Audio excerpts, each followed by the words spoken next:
Let's start.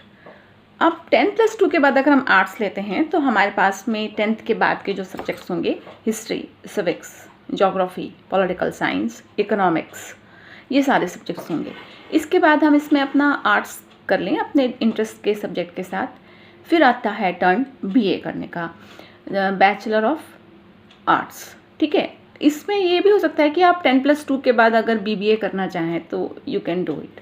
BA में आपके जो सब्जेक्ट्स होते हैं, या बीए आप किस किस चीज़ में कर सकते हैं। BA in humanities and social sciences है, बीए इन आर्ट्स है जिसमें फाइन आर्ट्स है, विजुअल परफॉर्मिंग है, ये सब आप वर्क कर सकते हैं।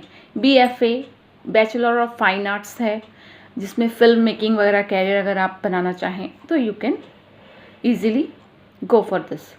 एंड BDES है इन animation. BA LLB you know very well, exam जो होता है इसका क्लैट होता है और LS A8 होता है, तो AILE8 होता है। फिर BA इन एनिमेशन भी है। इसके बाद BA B.Ed ये भी है। तो ये जो BA B.Ed है ये 5 years का हो गया है आजकल। तो जिसको बहुत इंटरेस्ट है टीचिंग जॉब में वो इसको ईजिली ले सकते हैं।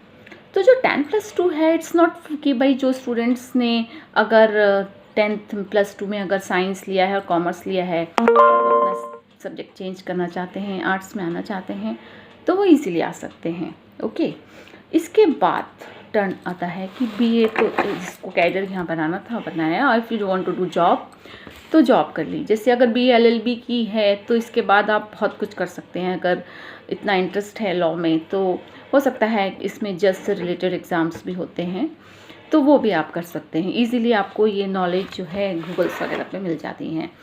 अब टर्न आता है UPSC पोस्ट का या UPSC के एग्ज़ाम्स का।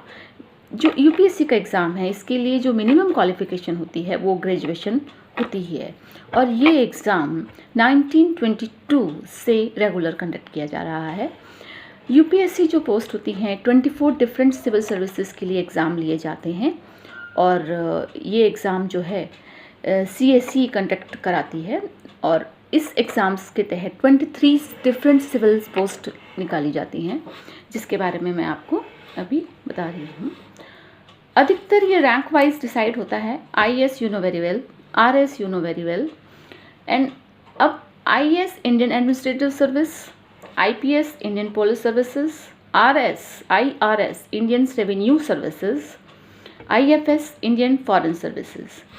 फिर आता है IFS, IAAS, IFS Indian foreign service, IAAS Indian audit and account services, ICAS Indian civil account services, ICLS Indian corporate law services, IDS Indian defence account services, IIS Indian information services, ICFS Indian communications financial services, IPOS Indian postal services, IRAS Indian railway account services, IRPS Indian railway personal services, IRS Indian revenue services, ITS Indian trade services, and RPF that is railway protection force. तो ये इसके बाद भी और भी हैं। ये जो कुछ आपके जो पोस्ट हैं ये रैंक वाइज डिसाइड होती है। UPSC का जो एग्ज़ाम कंडक्ट होता है वो 3 पार्ट्स में होता है यू कैन से, और इसके बाद जो भी रैंक आती है उससे ये सब डिसाइड हो जाता है। आई होप आपको अच्छे से समझ में आ गया होगा कि अगर आर्ट्स लेंगे तो भी बहुत अच्छा कैरियर बिल्डअप किया जा सकता है, चाहे आप BA कीजिए या BA के बाद अगर आपको इंटरेस्ट है तो आप UPSC के एग्ज़ाम्स को क्लियर कीजिए और अपने जो भी लाइफ में जो भी बनना चाहते हैं वो बनिए। Thank you very much.